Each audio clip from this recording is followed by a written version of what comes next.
I'm Chris Sadeghi, along with meteorologist Marielle Ruiz. And Marielle, we want to update this earthquake that happened earlier this morning. We just got word that the Scurry County judge declared a disaster in that area, and he's requesting state assistance.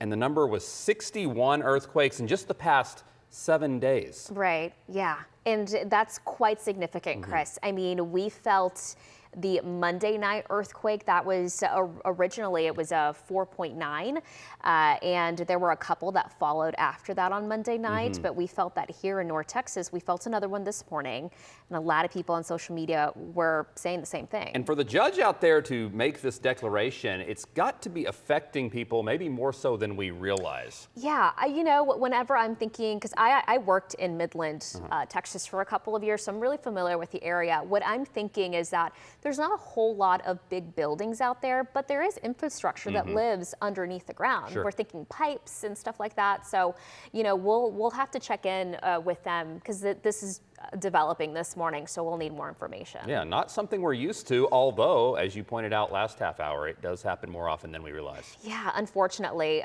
you know, a lot of them are on the smaller scale, but I do want to take you back out to our map. Because let's talk about the earthquakes. Around 9:38 a.m.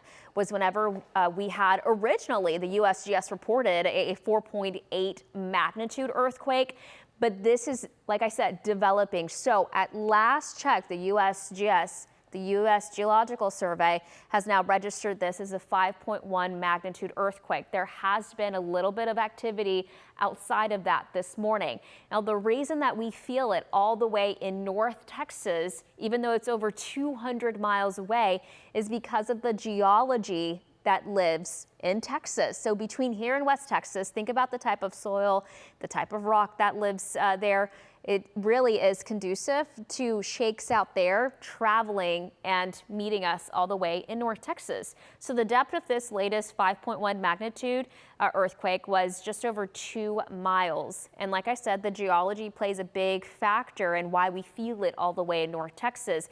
And just to look at the numbers again, into 2022, over 2,400 2.0 magnitude or higher earthquakes were reported in the state, double the amount that were reported in 2020 and 8 times the amount since 2017. Our digital team has a full write-up of this on WFAA.com. It gives us some really great insight as to why this is happening.